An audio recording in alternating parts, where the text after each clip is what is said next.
चलिए स्टूडेंट, हम लोग क्वेश्चन नंबर 6 को सॉल्व करते हैं और देखते हैं क्वेश्चन नंबर 6 का क्या सॉल्यूशन होगा।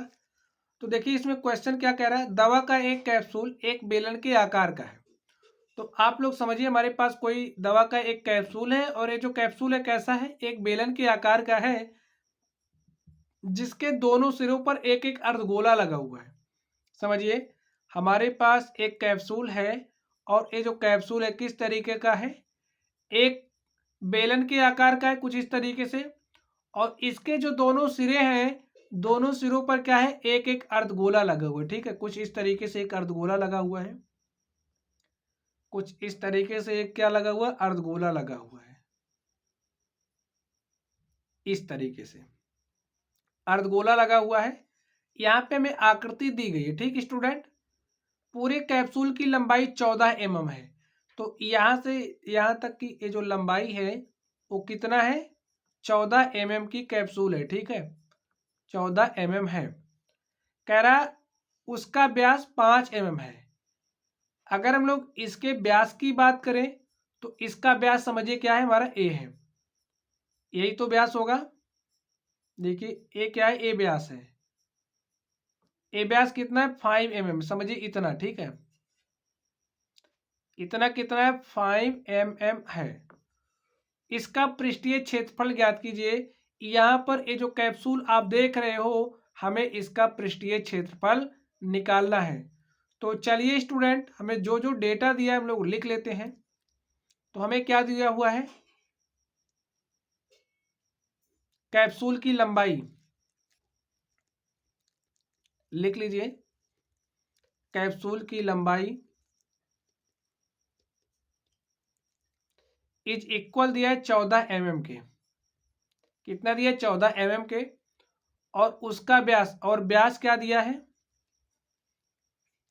व्यास दिया है 5 mm। अब स्टूडेंट यहाँ पर ये जो फिगर दिया आप लोग इसको ध्यान से देखिए। यहाँ पे क्या लगा हुआ है, एक अर्धगोला। तो ये जो अर्धगोला है हम लोग इसका व्यास खींच लेते हैं। हमने इसका व्यास खींचा, कुछ इस तरीके से इसका व्यास होगा। तो हम लोग अर्धगोला, इसको अर्धगोले का आकार भी दे देते हैं, कुछ इस तरीके से दे दीजिए। कुछ आप इस तरीके से इसको आकार दीजिए, इस तरीके से। और यही काम आप लोग यहाँ पर भी कर दीजिए।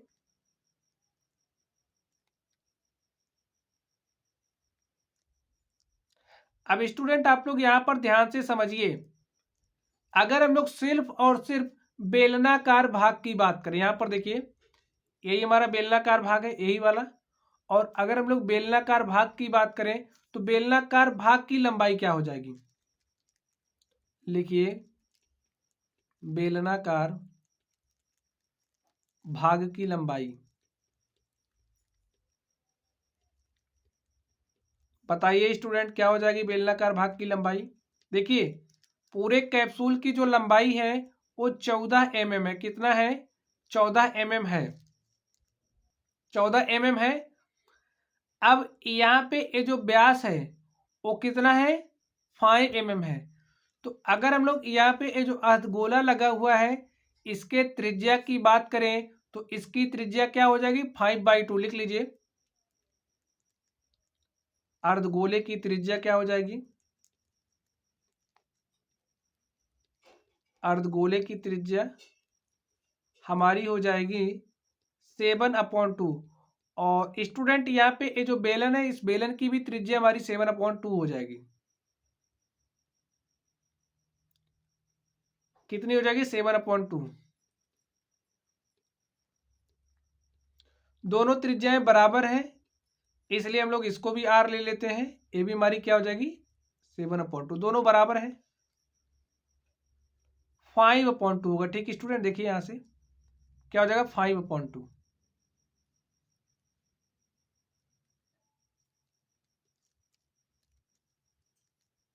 इसको आप 5/2 कर दीजिए, क्योंकि व्यास हमें कितना दिया, 5 mm। तो ये भी हमारा कितना हो जाएगा, 5। अब आप लोग ध्यान से देखिए, अब ए क्या है, अर्धगोले की ऊंचाई। तो यानी कि यहां से यहां तक की अगर हम लोग दूरी की बात करें तो इतनी दूरी हमारी क्या हो जाएगी 5/2। और इस तरफ अगर बात करें इतनी दूरी की,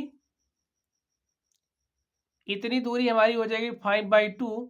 और अगर हम लोग 14 में से देखिए 5/2 प्लस 5/2 इधर है, 14 में से घटा देंगे तो हमें बेलन की ऊंचाई मिल जाएगी, बेलनाकार भाग की ऊंचाई मिल जाएगी, लंबाई मिल जाएगी। 14 mm में से आप लोग 5/2 इस तरफ वाला घटा दीजिए और 5/2 इस तरफ वाला घटा दीजिए। अब देखिए यहाँ पे 14 है, -5/2 -5/2 -10/2 -10/2 का मतलब क्या हो जाएगा -5। तो आप 14 में से 5 घटा दीजिए और हमने 14 में से 5 घटाया तो हमारे पास कितना आ गया 9 mm।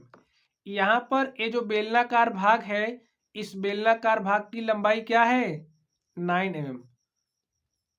चलिए अब हम लोग आगे बात करते हैं। हमें बताना क्या है इस कैप्सूल का पृष्ठीय क्षेत्रफल। तो लिखिए कैप्सूल का पृष्ठीय क्षेत्रफल, देखिए क्या हो जाएगा, कैप्सूल का पृष्ठीय क्षेत्रफल। अब स्टूडेंट आप लोग बताइए कैप्सूल का पृष्ठीय क्षेत्रफल क्या हो जाएगा। यहाँ पर ये जो बेलन है हम लोग इस बेलनाकार भाग का पृष्ठीय क्षेत्रफल निकालेंगे। लिखिए बेलनाकार भाग का पृष्ठीय क्षेत्रफल